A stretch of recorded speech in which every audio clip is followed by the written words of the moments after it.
நேற்று கேட்ரிங் போயிட்டு வந்தான் என் பையன். வந்துட்டு வீட்டில் கத்திரிக்காய் குழம்பு செஞ்சேன். நான் அம்மா அது ஏம்மா செஞ்சேன், எனக்கு தொட்டுக்கிறதுக்கு ஒன்றும் இல்லை, நான் வாங்கின்னு வரேன் போகிறேன்னு போனவன் தான்யா. அப்புறம் ஆளே வரல.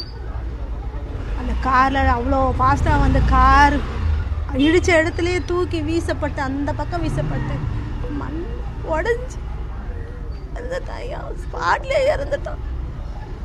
ஜிடிக்கு நாங்கள் போகணுன்னு சொன்னால் அவங்க போகாதீங்க, சிந்தாதிரிப்பேட்டைக்கே போங்க நீங்கன்னு சொன்னேன். அங்கே போய் கம்ப்ளைண்ட் கொடுத்துட்டு வந்தோம். எங்களுக்கு நியாயம் பண்ணுங்க ஐயா, நீங்கள் எங்கள் நியாயம் பண்ணுங்க, அவங்களுக்கு தண்டனை கொடுங்க. அப்போ தான் வயிறு வரியுது, எனக்கு வயிறு எரியுது. அவ்வளோதான், அவ்வளோதான். அவனுக்கு 26 வயசு. அவனுக்கு என்ன வேலை பண்ணுறாரு? அவர் கேட்ரிங் போவார். இதுக்கு முன்னாடி ஏர்போர்ட்டில் வேலை பண்ணிட்டு இருந்தான். இந்த கொரோனா வந்ததுனால வந்துட்டான். அங்கேருந்து எல்லோரும் அனுப்பிச்சிட்டோன்னே வந்துட்டான். இந்த எங்கள் நாத்தனார் பையன் கேட்ரிங் வச்சு இந்த கேட்ரிங் போயிட்டு வருவோம். இந்த வீடு வாடகை வீடையா இது, வீடு மாற்றலாம், இன்னும் நல்லா இருக்கலாம், ஏதாவது கல்யாணம் பண்ணலான்னு அந்த மாதிரி இருப்பாயா, சவப்பா இருப்பாயா.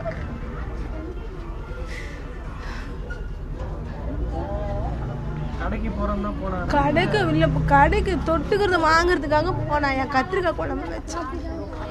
என்னம்மா இது வச்ச தொட்டுக்கிறதுக்கு வந்து இல்லைன்னா சரி டிஃபன் வாங்கிட்டு வந்துக்கிறோம்மா. அது நஞ்சு நாங்கள் தெலுங்குக்காரங்க, நாங்கள் நஞ்சுக்குனே கேட்டானே எத்துக்கோ நஸ்தான்மான்னு போயினோட தாயா என்னோட வயசு அவ்வளோ பாஸ்டாயா வருது வண்டி. அன்றைக்கி ஏதாவது நியாயம் பண்ணுங்க. ரோடு கிராஸ் பண்ணும்போதுயா எத்தனை மணி இருக்கும்? 10 இருக்கும்யா, 10 இல்லை 11 இருக்கும். 11க்கு தான் ஆள் வந்து கூப்பிட்டுட்டு போனேன். ஆக்சிடென்ட்டுன்னு கையோ ஏதோ உடஞ்சிருக்கும் தான் ஏன் போனான். ஆனால் அவன் அப்படியே ரத்த வெள்ளத்தில் படுத்துட்டு இருந்தாயா. இந்த காட்சி என்னால் மறுக்கவே முடியாது. என்னதான் என்ன படிச்சிருக்காங்க? 10வது வரைக்கும் படிச்சிருக்கிறாயா. அவ்வளோதான்.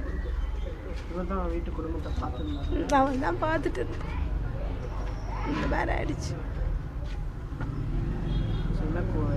எனக்கு மாரல் சப்போர்ட்டாக இருந்தான் அவன். கார் டிரைவரை அரெஸ்ட் பண்ணி சொன்னாங்க அங்கே போலீஸ் ஸ்டேஷன் சொன்னாங்க. நாங்கள் பார்த்துக்கிறோம், அவன் நடவடிக்கை எடுக்கிறோன்னு சொல்லியிருக்காங்க. நாங்கள் நடவடிக்கை எடுக்கிறோம் சொல்லியிருக்காங்க. நைட்டு ஒரு 11:45 மணிக்கு ஒரு பையன் ரோடு கிராஸ் பண்ணது இனோவா காரையும் இஷ்டான் வண்டி. இந்த இடத்துல ஒரு சிக்னல் இல்லாமல் யாரும் கண்ட்ரோல் இல்லாமல் ரொம்ப கஷ்டமாக இருக்குங்க. 2 மாதம் முன்னாடி வந்து லேடிஸ் 2 பேர் அடிபட்டாங்க. அடிபட்டு கேம்ஸில் அடிபட்டுருந்தாங்க. 1 மாதம் அட்மிட் ஆகியிருந்தாங்க. இப்போ வரைக்கும் கால் ஏஞ்சிக்க முடியல அவங்களால. அதனால் ஒரு 5 வருஷமாக சிக்னல் போடணுன்னா போடவே இல்லை இது வரைக்கும். ரொம்ப கஷ்டமாக இருக்குது. பசங்க கிராஸ் பண்ணுறது, பெரியவங்க கிராஸ் பண்ணுறது, எல்லாம் வீட்டு வேலை செய்கிறது, வேலைக்கு போகிறது, பேங்க்குக்கு எல்லாத்தையும் இங்கே தான் கிராஸ் பண்ணுறது. மெயின் இந்த இதுதான் இருக்குது. எங்களுக்கு கொஞ்சம் பெருசாகி அகலமாகி ஒரு டிராஃபிக் போலீஸ் போட்டு எங்களுக்கு சிக்னல் போட்டால் கொஞ்சம் நல்லாயிருக்கும் சார். லைட்லாம் இருக்காது? லைட்டெல்லாம் இருக்குது சார், லைட்டெல்லாம் இருக்குது. ஆனால் இது வந்து ஹைவே ரோடுலாம் இது, அதனால் வந்து இங்கே கண்ட்ரோல் இல்லை.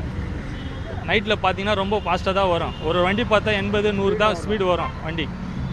இங்கே அவர் நேற்று ஆக்சிடென்ட் ஆனவர் சென்டர் மீடியத்து அந்த பக்கம் போய் வந்துட்டார். ஆமாம், இந்த சைடு அடித்த உடனே அந்த சைடு போய் வந்துட்டார். அப்படியே கிராஸ் பண்ணி. நேற்று நைட்டு 11:45 வந்து நீங்கள் பார்த்து இது ஒரு சிக்னல் போட்டிங்கன்னா கொஞ்சம் நல்லாயிருக்கும் சார். செய்திகளை உடனுக்குடன் தெரிந்து கொள்ள உடனே சப்ஸ்கிரைப் பண்ணுங்க.